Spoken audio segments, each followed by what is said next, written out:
Interview India के सभी दर्शकों को नमस्कार। एक अलग तरह का समय चल रहा है। कोरोना कोविड-19 सेकेंड स्ट्रेन के कारण चारों तरफ हाहाकार मचा हुआ।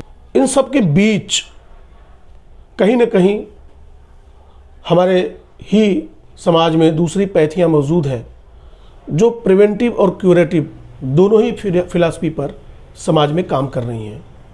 आज हम सब लोग उसी पैथी में से एक होम्योपैथ के वरिष्ठ चिकित्सक जो पिछले 27 सालों से लगातार होम्योपैथी की प्रैक्टिस कर रहे हैं बनारस में, मैं आदरणीय डॉक्टर एसपी मिश्रा जी का इस चैनल में अभिनंदन और स्वागत करता हूं। धन्यवाद सर।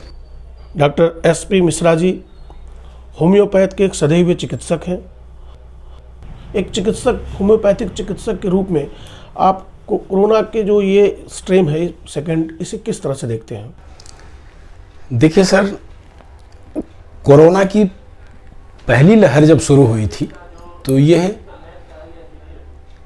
आज जितना कॉम्प्लिकेटेड नहीं था जी। इसकी प्रथम लहर में इतने जटिल लक्षण नहीं मौजूद थे जितनी खतरनाक और जटिल लक्षण आज मौजूद हैं। यह कोरोना के सेकेंड म्यूटेशन के कारण ज़्यादा कॉम्प्लिकेट हुआ है। अब आप यह पूछ सकते हैं कि ये सेकेंड म्यूटेशन कहाँ से आ गया? ये जरूरी है। म्यूटेशन के बारे में बहुत से लोगों को नहीं पता। ये कैसे होता है म्यूटेशन, क्या है ये म्यूटेशन जो है एक रूपांतरण प्रक्रिया है। यह अपने कैरेक्टर्स, अपने लक्षण, अपने रोग के लक्षणों को रूपांतरित कर लेता है और पहले वाले लक्षणों की अपेक्षा ज़्यादा सशक्त और ज़्यादा ही खतरनाक रूप में दूसरे फेस में दिखाई पड़ता है। तो ये जो सेकेंड लहर चल रही है ये पहले वाले ही वायरस का रूपांतरण है। जैसे यूं कहें किसी पिता ने एक पुत्र को जन्म दे दिया। डॉक्टर साहब, अभी ऑक्सीजन रेस्पिरेटरी सिस्टम को लेकर के इधर ज़्यादा रोगी इस स्ट्रेन में आ रहे हैं। ऑक्सीजन लेवल बड़ी तेज़ी से कम हो रहा है, ऑक्सीजन नहीं मिल पा रहा है, रोगी डेथ हो जा रही है जी। कि देखिए, पहले फेज में ऑक्सीजन लेवल की इतनी गंभीर समस्याएं नहीं थी, लेकिन दूसरा स्ट्रेन जब से आया है यह फेफड़े को बड़ी तेजी के साथ संक्रमित कर रहा है और फेफड़ों के अंदर इन्फ्लेमेशन हो रही है, कंजेशन हो रहा है, सांस लेने में तकलीफ बढ़ रही है।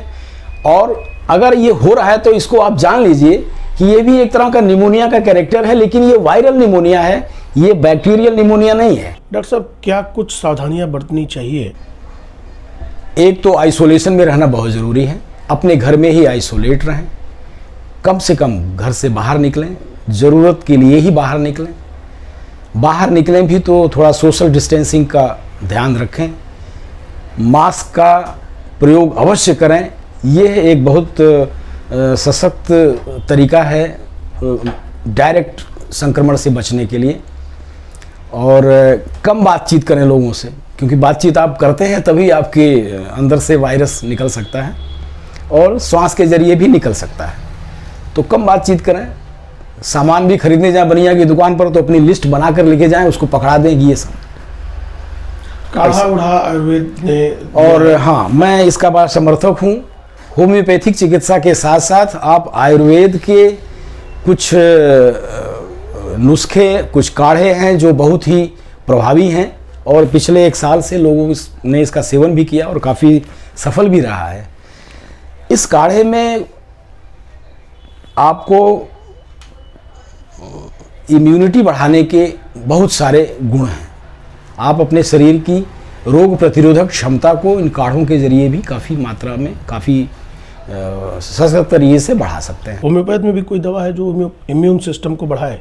जी जी, होम्योपैथी में हर दवा इम्यून सिस्टम को ही प्रमोट करती है। अभी बड़ा आपाधापी लोगों समाज में मचा हुआ है, लोग घबरा रहे हैं, लोगों में बड़ा भय है।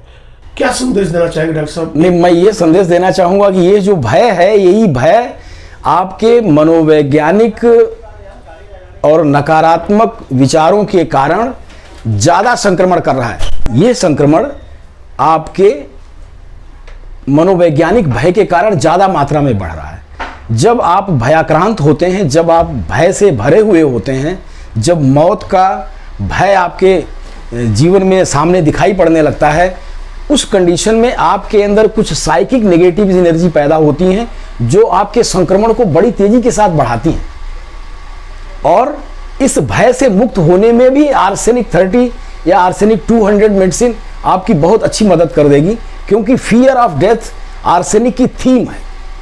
आर्सेनिक नाम की मेडिसिन की ये एक थीम है, इट्स ए थीमेटिक मेडिसिन। आपके भय को दूर कर देगी, आपको पता भी नहीं चलेगा, आपको लगेगा कि आप भयमुक्त हो गए। बहुत बहुत धन्यवाद डॉक्टर साहब, आपने अपनी कीमती समय इस कोरोना काल में भी हमारे चैनल को दिया। आपने सुना होम्योपैथ में क्यूरेटिव के साथ साथ प्रिवेंटिव थेरेपी भी काम करती है, और अगर आर्सेनिक 30 और इन्फ्लुएंजा 200 का सेवन किया जाए तो वे लोग भी अपने को सुरक्षित महसूस कर सकते हैं जिन्हें अभी कोरोना नहीं हुआ है, और जिन्हें कोरोना हो चुका है वे भी इस दवा का सेवन करके ठीक हो सकते हैं। ऐसा दावा होम्योपैथिक के विशेषज्ञ और पुराने चिकित्सक हमारे डॉक्टर SP मिश्रा जी करते हैं। बहुत बहुत धन्यवाद। अगले एपिसोड में मिलते हैं किसी नए मेहमान के साथ, तब तक के लिए नमस्कार।